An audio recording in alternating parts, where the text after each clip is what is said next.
This episode is sponsored by Life Architect. As the IFS Institute's international partner, they organize IFS training and online workshops about IFS and other therapy modalities for those new to IFS and experienced practitioners alike. Life Architect is committed to advancing the professional development of mental health professionals around the world. Welcome to Season 6 of the One Inside an Internal Family Systems podcast. I'm Tammy Sallenberger, author of The One Inside, 30 Days to Your Authentic Self. This podcast is for anyone curious about their inner world and who have a desire to connect to that authentic self. Welcome. I'm so glad you're here. Hey, everyone. Welcome back.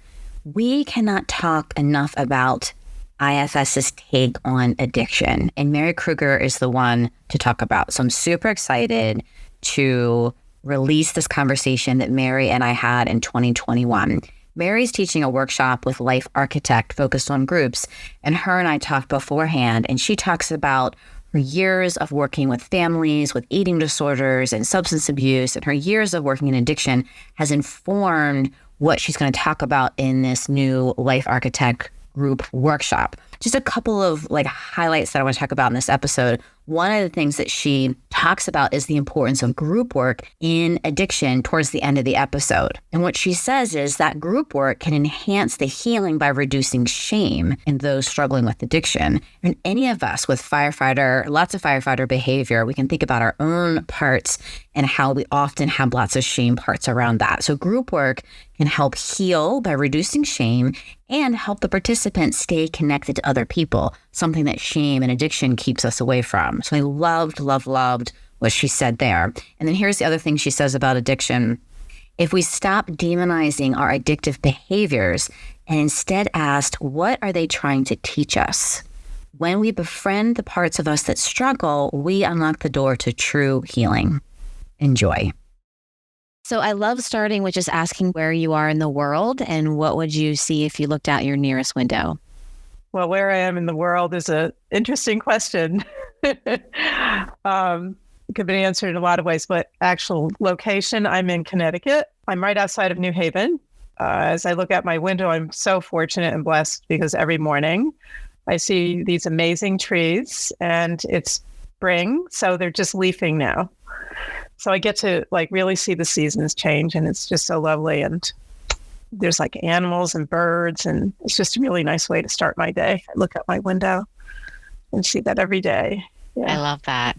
Yeah. Part of me is very curious, though, about other ways you would answer that question.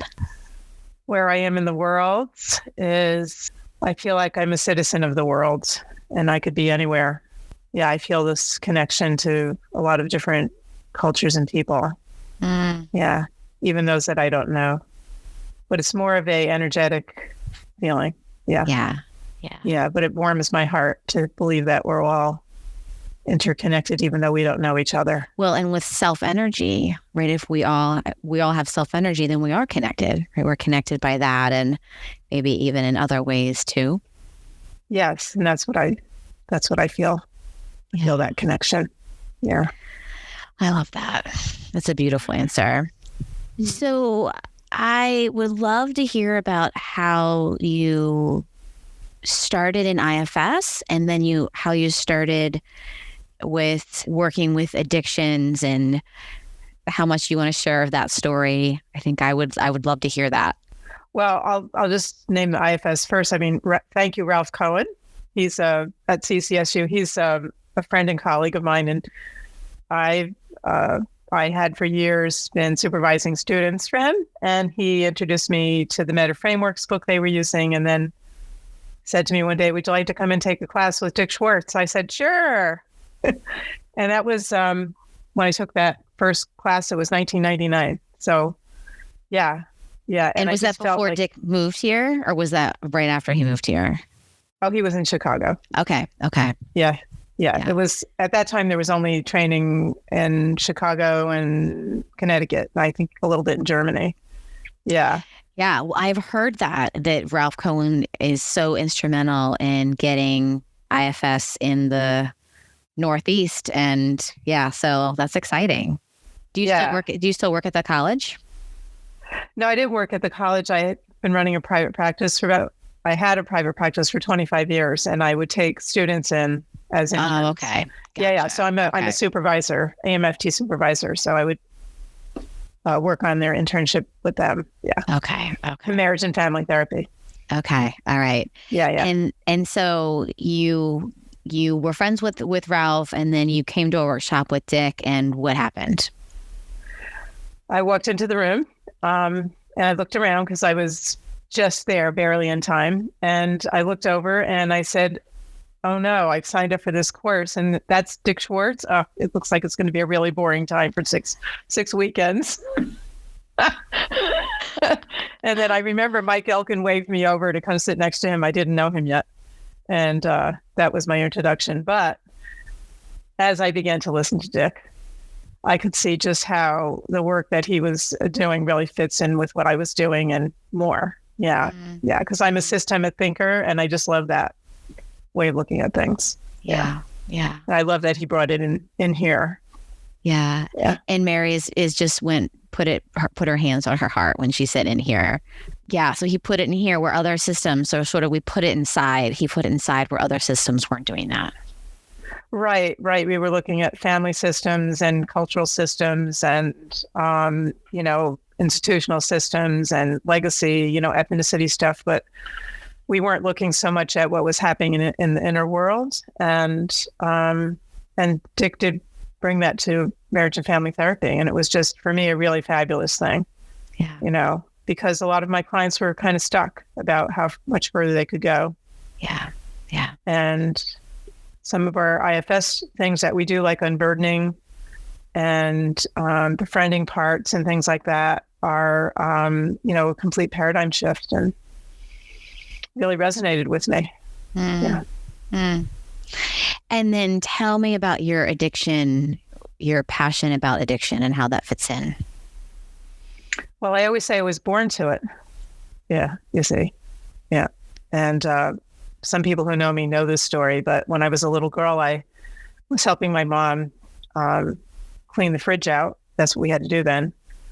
No defroster. And I cut my hand. I dropped my father's beer bottle on the ground and cut my hand and had to get stitches. So I've had the scar on my palm.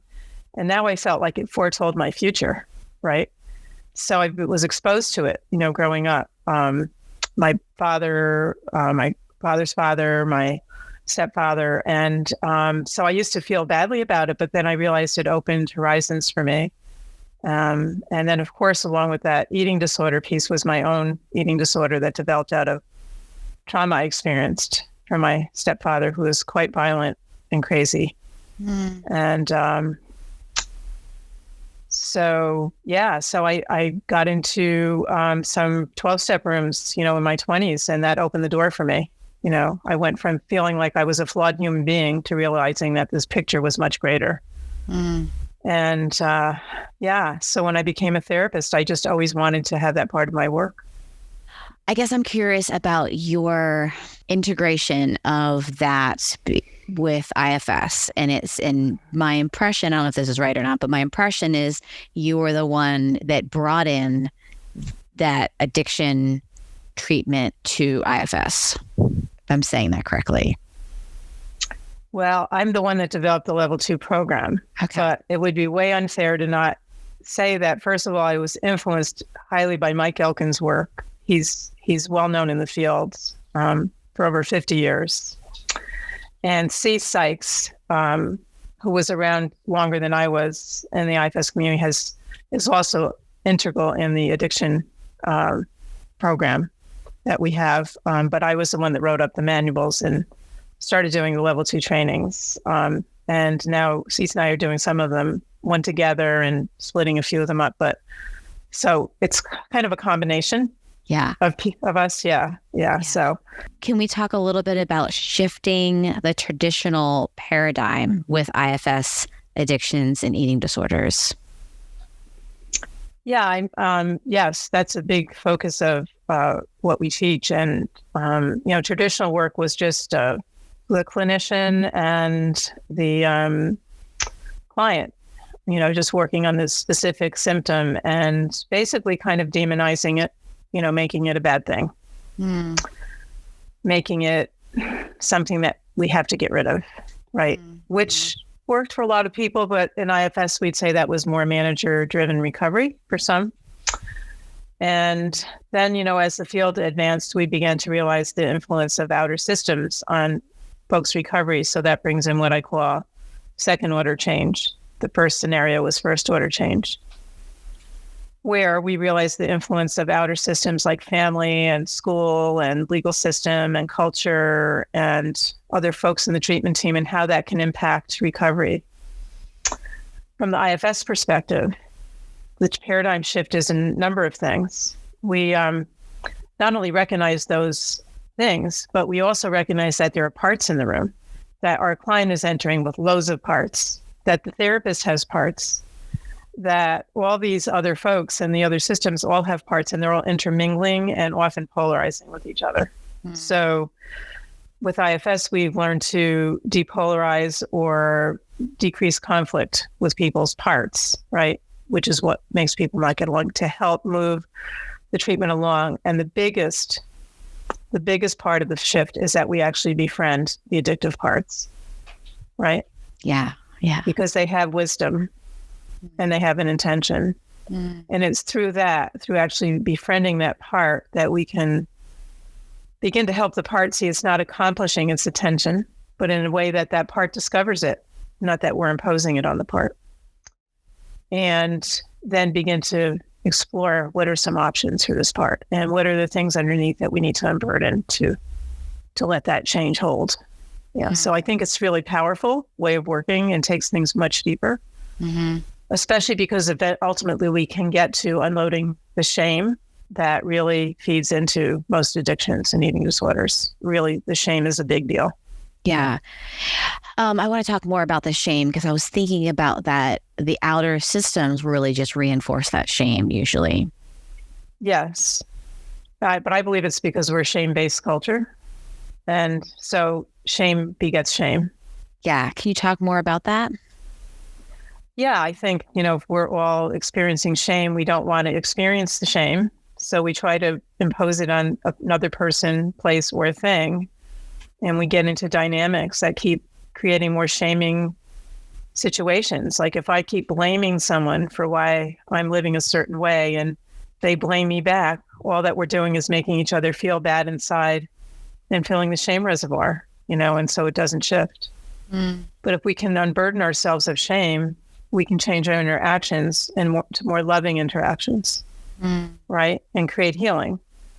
Yeah. Oh, and I'm imagining that, right. So if you think about if you have a part that drinks, and then there's all this shame, and then that shame is reinforced. And then in order to balance that shame, there's all this blame. So then I'm kind of doing this thing with my hands, because I'm imagining then that's that cycle of then I'm blaming everyone else and I'm blaming all these things, and that doesn't help me not drink. It actually probably makes me drink more. Right. If I didn't have such a miserable life, and if I didn't have all these terrible things that happened to me, if I didn't live with this miserable person, then I wouldn't have to do this drinking or this drugging or starve myself or any of that. Yeah. And then when I engage in it and feel crummy, then I can blame and shame myself, right? I shouldn't have done that. I'm such a loser. So I have inner parts that will start to take up the job as well.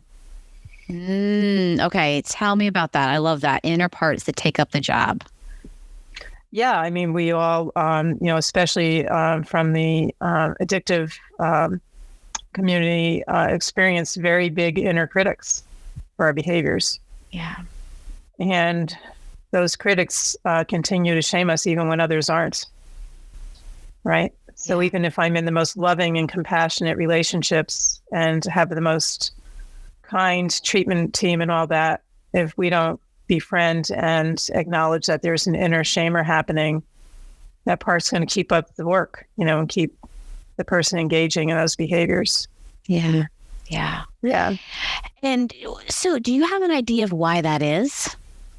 why we end up carrying the shaming voices, or sort of, before IFS, we would say, my mom's voice is in my head telling me that I suck or whatever, that I'm bad. Or do you have an idea of why that might be, that we end up having these inner voices in our head that shame us, that sometimes sound like our abusers or sound like the people that have been so awful to us?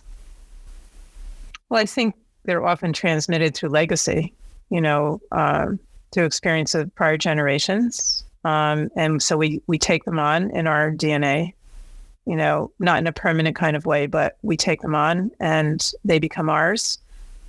And sometimes we have like really difficult experiences that create moral injury, right? So let's say you're a combat veteran and you've had to cross the line and kill people to survive.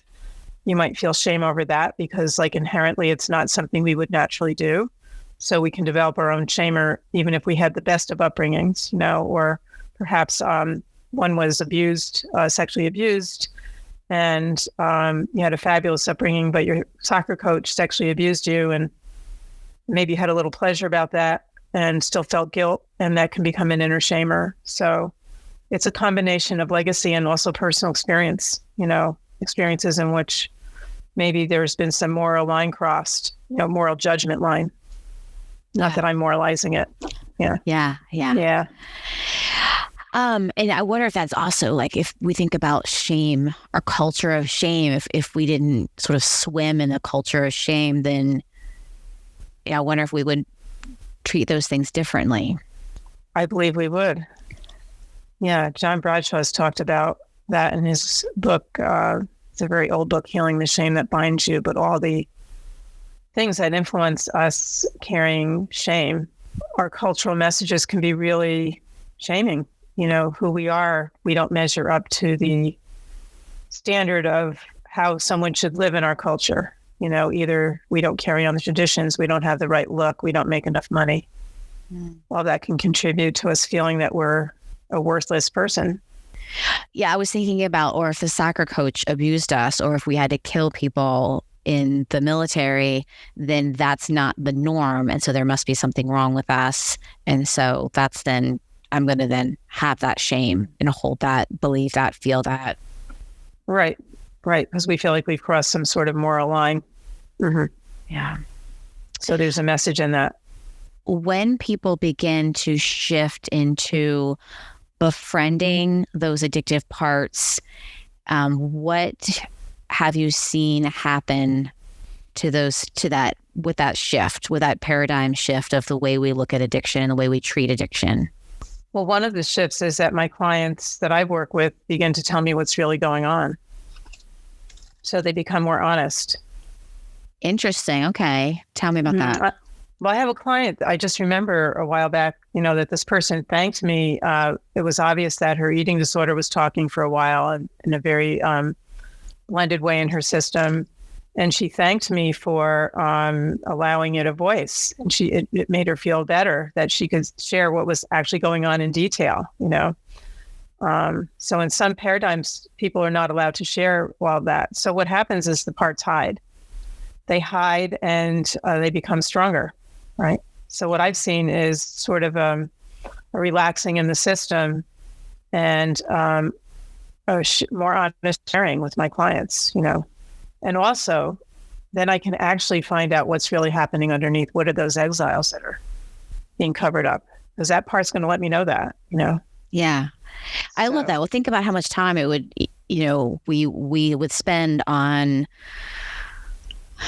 talking about either hiding from that shame part that we felt so much shame, or covering up or minimizing or blaming, right? We'd spend so much time in blaming or shaming, then how that would feel so different if I just said, I want to get to know that part. And then that part can just come into the room and sort of step into the room. And then we really got to know the part, and we were not spending all that time and energy and effort, trying to get away from the part.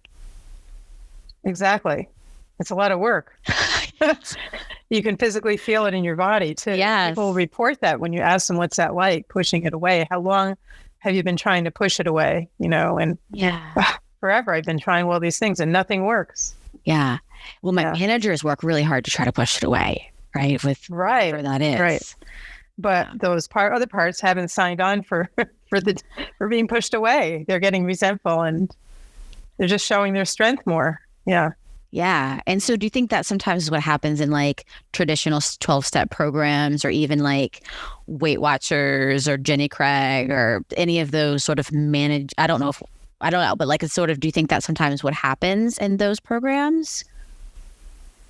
Well, I wouldn't lump the 12-step program in with Jenny Craig and Weight Watchers. Yeah. And actually Weight Watchers has changed their way they work now. So, in the old days, I think it was more manager driven, but today I think it can offer just some guidance for some folks. And I think they don't do like the public weighing anymore, that kind of thing, which was shameful for a lot of folks. And the 12 steps, that's a whole different thing. That's not the purpose of the program. It's a spiritual program. And when they talk about the first step, I'm powerless over alcohol and my life has become unmanageable for me. What that really means is that the part that's been engaging in the addictive behavior realizes that what it's trying to accomplish is not working, and that there's been negative consequences that part did not intend for the system. And so the part is really buying into that. Yeah. And then there's, that. yeah. And I could see that would be huge, right? Like I've been trying to help you by, restricting or overeating or drinking alcohol or using drugs, and that part realizing that that's actually not helping you. Right. Exactly. That's how I see it. Yeah. And people struggle with that sometimes, that language, because when they hear powerless, they might hear that they're a victim. So I reframe it more that way. Yeah. When I work with folks that are in this program. Yeah. Mm-hmm. Mm. So I see it more as a spiritual path. And it's not, therapy, it's self-help. Well, and I think, right. So if we looked at AA as a spiritual path, or even like Weight Watchers as a spiritual path, because it could be used that way. I have several friends recently. It's so weird. I have several friends recently that are doing Weight Watchers and actually really loving it, and saying that it's gotten them kind of out of the diet culture mindset, just with the point system is different than I think it used to be, versus like counting calories. I don't know, sort of. So right, both of those things could be. And again, I'm sorry I'm comparing them. These are just sort of the two kind of big systems that I'm thinking about. Well, I think the diet culture does feed into the whole management thing, and it sets us up for failure because often it's really unhealthy and it's very regimented. I agree with you. I have someone who, some people I work with that lost half their body weight working on their parts and doing Weight Watchers, but they just reframed how they were working that program. It's really how you work it. It's not going to set you up for failure because they're doing balanced eating, but some of the other diet programs do because they're not doing balanced eating.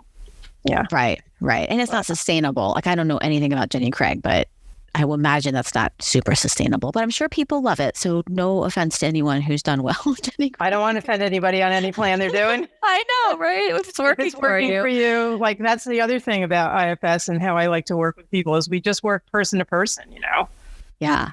If something's working for somebody, we're not going to, I'm willing to go down any road my clients want to go down and be, exploratory with them. Yeah. Mary and I both just put our hands up in the air. Like, if it's working for you, like we both just went like, yes. Yeah, but I love that you're like, okay, so you're doing the program and whatever that program is, and you're working with your parts. And I think that's what would make all the difference, and what brings in the spiritual aspect of that, too, is if I'm working with my parts while I'm doing a program.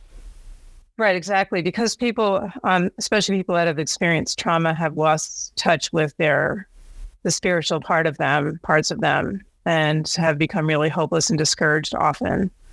And, in IFS, just by not naming and labeling, people open to what we call self-energy, but other people have different names for it, But in IFS, we call it self-energy.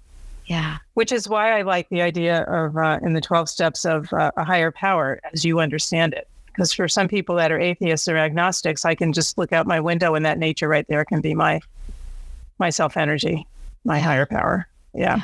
Yeah, right. It's open for whatever that means to you. Yeah. That people can explore the spiritual path that works for them. And I love that about IFS too, right? That IFS is open to that. Yeah. I really appreciate that. Me too. And that's one of the attractions that I had for it, is that it did have a space for some sort of spirituality, which we call self-energy. And that was something that was not so welcome in the therapy rooms. When I started as a therapist, it really was something you didn't speak of much. So, but because I did a lot of work with addictions and eating disorders, I was familiarized with that could be helpful, that some sort of connection like that, as part of the healing, not just the psychotherapy aspect. Yeah. And Jung talked about that. He talked about how his therapeutic skills, and this is in the big book, were not working with this man that was suffering from acute alcoholism. And he named, I'm just paraphrasing, that he had heard something about the spiritual path that might be helpful, so they contribute part of the big book to him, or name him as one of the influences for developing AA is, so wow. Yeah, with his idea around spirituality, but he also knew about parts a little bit too, right? Yeah. I love that. And so can we talk about AA and the integration of IFS with the 12-step programs? I think it's a great program, but I don't push it on people. I'm sure not to have an agenda, but I just make offerings to people over time. They're really two different things in that one is psychotherapy, IFS is psychotherapy, and AA is self-help, as I said earlier. But the way I work with people is we work with parts that come up as they work through their steps, or parts that come up around going to meetings, or parts that come up around interaction with someone. So we use the experiences of the 12 steps. It could be AA or NA or any of that as a trailhead for some of the work that we can work on. Or for people who are extremely isolated, because isolation really is part of addictions and eating disorders. The more you get into it, the more parts become more and more disconnected from others. So often what they're looking for is connection. So I might make an offer that, there is this place that you can get connection, and what comes up for you about that, One of the struggles people have, of course, is calling themselves a name. I am an alcoholic, or I am this, or I am that. But a lot of people that I work with in the program have actually been some of my best IFS clients, because when they say that, they know they're more than that, because that's part of the recovery. And it just helps them delineate that it's really a part, and it begins to help them tune into that voice of addiction, Yeah. Okay. Yeah. So they get attuned to it. They begin to know that this is my drinking part talking to me, or this is my drugging part. This is my gambling part or sex addiction part talking to me right now. So we usually reframe it more like that. Yeah. So that can be helpful for folks too, but not everybody wants to go to 12-step programs, and we start wherever people are at, So I have two thoughts. One is people seem to have a hard time with the spirituality, the powerlessness, and then naming, I'm an addict, or I'm a drug addict, or whatever that is. Right. Okay. So I guess I want to talk about that. Like, why do you think people have such a hard time and give AA such a hard, or so hard on AA about some of these things? And then I think my other question is more about that. I love that because it's I'm an addict is a part of me as an addict. It reminds me of that I'm letting my addict part speak, and I'm actually getting to know it, and I'm kind of stepping into it instead of, pushing it away, or, trying to act like it's not there. And so by naming that, then that's going to allow me to get to know it a little bit more. I think that's what you're saying. I don't know that I have a question there, but I just be able to recognize it. Yeah. Be able to recognize it. Yeah. The fourth thing I would add that people have difficulty with is the feeling like they don't fit in when they go to like a group or meet people in those programs. So there's a few different reasons why that might come up. Some people have never been to any of these meetings and don't know anything about them. And a lot of therapists actually are basing their information upon what someone has reported to them, but they've never experienced it themselves. Yeah. Or what someone's parts have reported to them. Sometimes it's the addictive part, a lot of times making a reason not to go because it feels threatened about having to stop its behavior. And other times it could be that these are trailheads. If you ask the part, where else is it that you have felt you haven't fit in, or can you name some other times you felt powerless? It's actually a segue into probably doing some exile work. Yeah. So sometimes I just get curious and I ask those questions and don't worry about if they're going to a meeting or not. So tell me a little bit more about when you first felt like you didn't fit in life.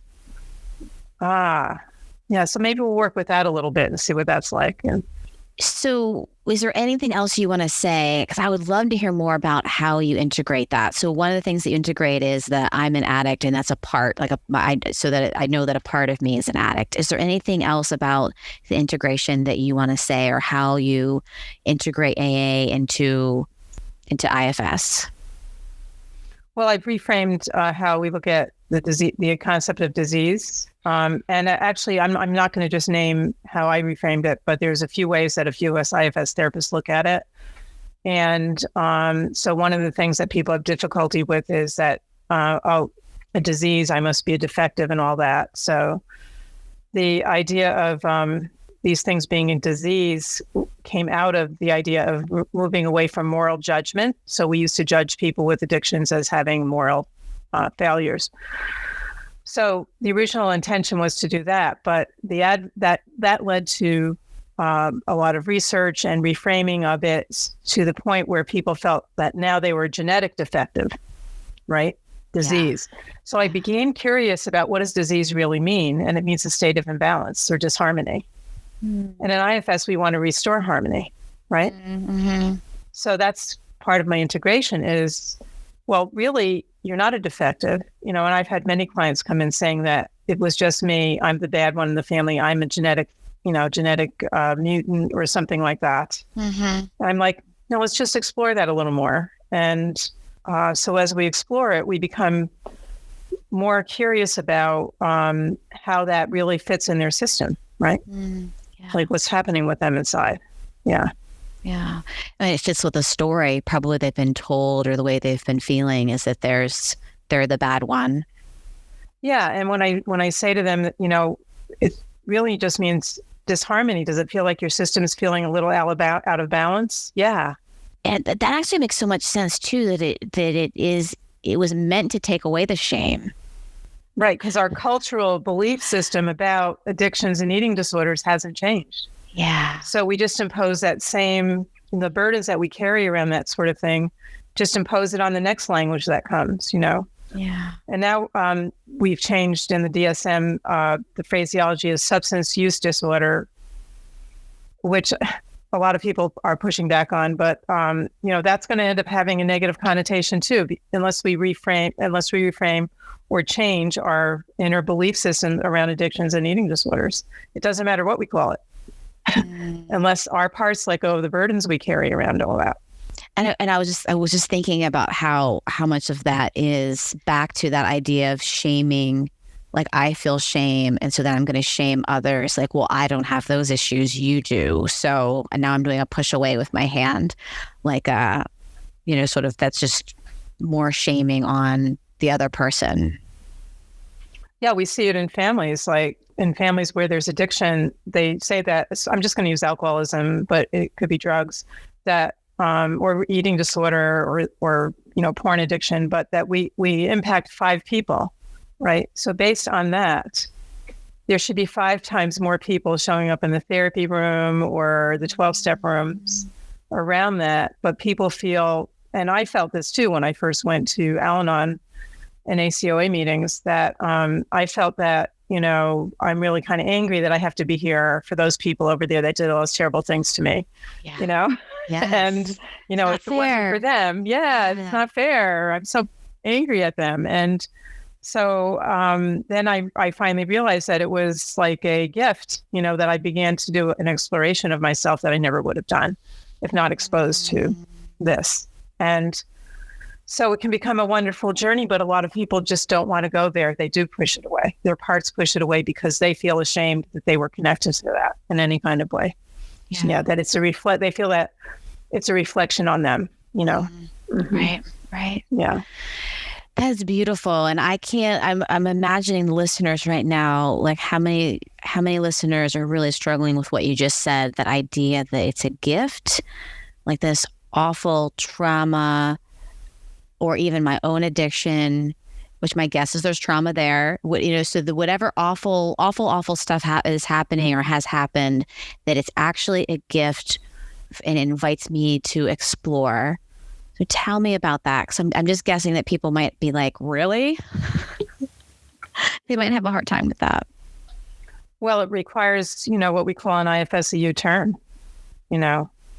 which that belief is not unique to IFS. That's something that we've known about in, codependency work and things like that, but it requires a U-turn. And for me to make a U-turn, or for someone to make a U-turn, there might be a part that comes up that blames them or shames them, or feels like they're going to discover that they're a bad person if they look inside, right? So it's scary to really want to look inside. Our parts are all like not about that. They want to keep everything contained. Yeah. Right? Yeah. But yet if I can allow myself to look inside, I can discover not just difficult things I carry and burdens, but also many gifts that have gotten hidden. Right? We talk a lot about letting the parts take back in what they've lost when they took on their burdens. And when we do this work, we can take back in the gifts. Mitchie Rose says what we were intended to be, right? What the part was intended to be, into our system. And we can go to this next level of development in our consciousness, right? But many of us are too afraid to take that journey because it requires a leap of faith. And that's a tough one. Yeah. Because it's the unknown. It's something we can't put words to. Yeah. What about for people that say, I have to hold on to this resentment or this thing because they don't get away with what they did to me. And so if I step into this exploration and I do this healing, then it doesn't mean anything. Like, it doesn't make them pay for what they did. Well, that's a protector, right? So the part doesn't want the person to be close to them, right? So we would explore the part, and I don't know exactly, it would answer differently for different people, but I might have them ask the part, what are you concerned would happen if you let go of that resentment? I mean, you don't have to let go of it, but what are you concerned would happen? And what is this part hoping for you? And, I might hear things like, well, I wouldn't want that person to do this to me again. Or if I let my guard down, this other part of me that got me hooked into this person anyway might show back up. And I might say, hey, maybe we want to work with that part that's holding those wounds and hurts, right? Yeah. So, and sometimes, we need to sit with that resentment for a while, because sometimes something really bad did happen and that person wasn't allowed to feel that, right? Because we do exile anger and resentment as well. Yeah. And sometimes we just really need to work on our therapist parts to be able to hang in with that until the person can let go of it. Yeah. Yeah. Yeah. Like, give them space to be able to be angry and resentful. Yeah. Let that part express that. And sometimes people don't want to let go of things, especially combat veterans I've known and work with, many people, because they're afraid that if they let go of things, that what happened is going to be forgotten. Yeah. Yeah. So how do you handle that when that's a part's fear? We would check in. I would want to know more about that, more about what that means to have it not to be forgotten. Right. And then just notice how the parts have had to hang on to it in a certain way. And what if we could find a way to have it not be forgotten, but to have you not have to carry the load? How would that be? So we're not going to forget it. What are some ways that part would need to have it be so it wasn't forgotten and you could let go of the load and the burden you're carrying around it? Yeah, that's beautiful. So there's some negotiating, some talking with what the parts need, you know? Yeah. How does it feel to shift into IFS addiction, eating disorders, and group work? Feels okay. I love it. Okay, great. Yeah. So tell me about that. I guess I'm curious how that's different than 12 steps. Well, it's a lot different because, first of all, it's facilitated by a therapist. And so there's interactions that go on amongst group members. There's dialogue. There's topics, experientials, a lot of things that you would never do in a 12-step meeting because it's not safe, because there's not a facilitator, Gotcha. Specific facilitator that varies from person to person. So, and it becomes, 12 steps become a family too, but it becomes like a family. So what I discovered, even before I knew IFS, first of all, I'm the last person that should be doing group work because my first experience with group therapy was a horrendous experience. When I was in college, they invited us to be part of a sensitivity group. That was like a big deal then. And the person facilitating it was the RA, and they didn't know a thing about group process. So people were allowed to give really bad, unself-led, horrible feedback to the group members, unsolicited. It was not good. So I shied away from groups for years. Every time I went to therapy, I'd tell my therapist in the first session, don't ever send me to a group. What changed my mind, of course, is when I went to 12 steps and I felt the energy of the group. So I got this, what we call self-energy today, but I felt this energy. But I got this idea when I was training to be a marriage and family therapist that I really liked group because I had to take a class in it and I loved it. I took a class in it. And the woman who taught it was a bioenergetics. So it was really experiential and really cool. So I decided to start a group. And I discovered that when I was working with folks with eating disorders and addictions, that they got better faster if we were also doing group work along with the individual. Because an individual, you don't get to see the interactions that go on in the person, So you don't get to see how they interact with people and those sorts of things because it's one-on-one. So that became a really big part of the work I do, and I only do one now, but I used to do like 3 or 4 live groups a week. Yeah. That's a lot. And different. Yeah. So I've done all kinds of groups, panic, anxiety, which is really, I've done anger, which was really an addiction group. Panic and anxiety was really trauma. Done eating disorders, which brings in other firefighters, and done just general addiction groups. So done a bunch of different groups, multifamily groups. So I just feel like it's a really powerful model of work. And many people who would also benefit from a 12-step group are afraid to go. The group place is a great place to start, and they might do it for a number of years before they're willing to do the next piece. But or not, it's just a different paradigm.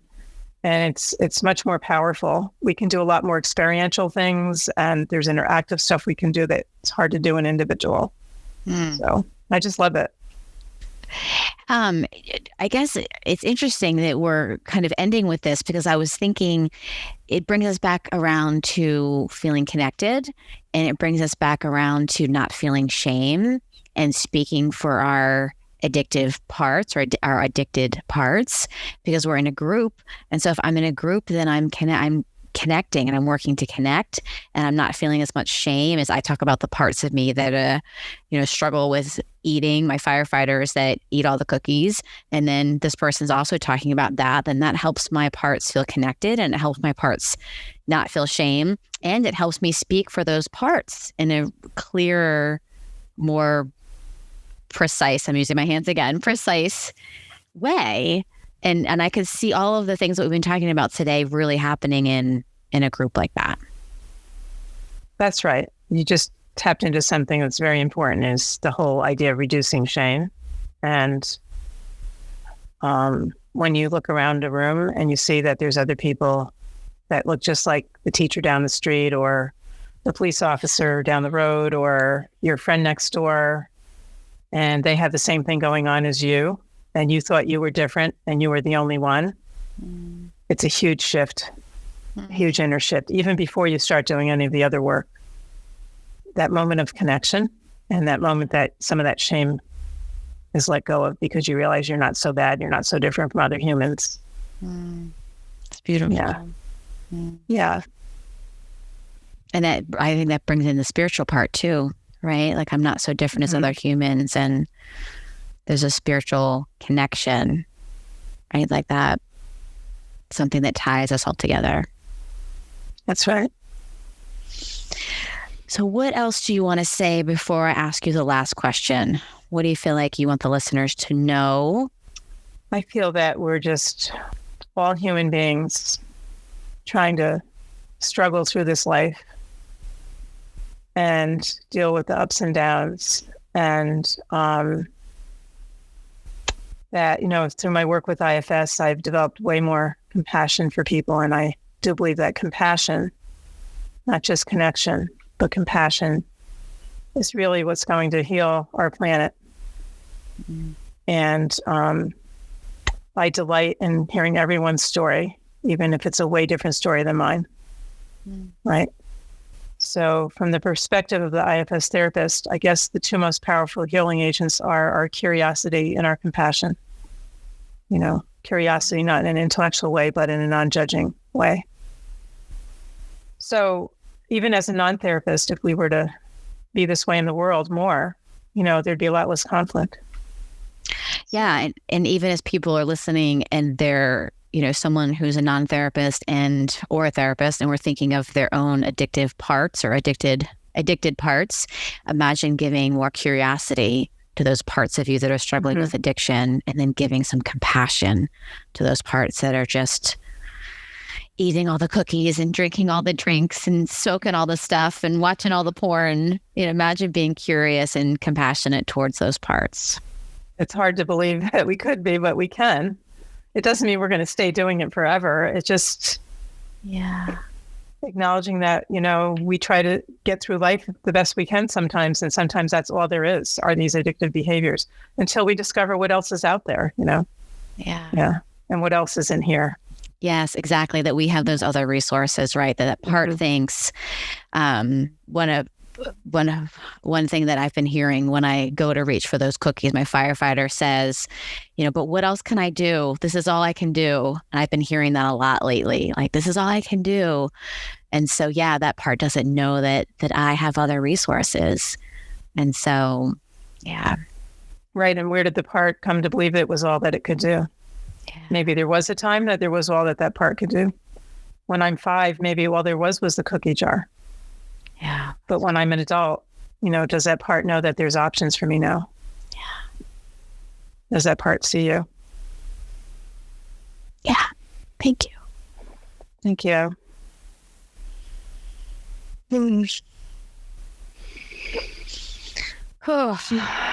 Okay. Right. Okay. So my last question, if you weren't doing all that you're doing for the world, what would you like to do instead? Well, different parts would answer differently.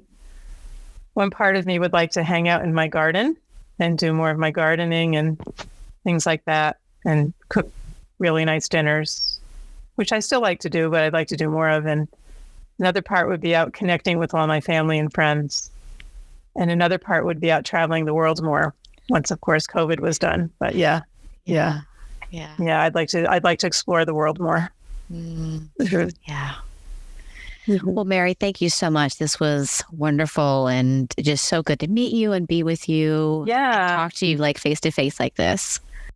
Thanks for hanging out with us today. If you enjoyed this episode, I'd love it if you left a rating, a review, a like, comment, share with your family, your friends. That would mean so much to me. My book is available at your favorite independent bookstore or on Amazon. You can visit my website, tammysalenberger.com, or you can download a free Get to Know a Should part of you. You can follow me at IFS Tammy on Instagram and at The One Inside on Facebook and on YouTube. Jeff Shrum co-produces The One Inside, and I am forever grateful for Jeff. Also thankful for Jack Rudin for creating the music, and just thank you for listening. 6 seasons, over 1 million downloads. I cannot tell you how much I appreciate you in this community. I'll see you next time.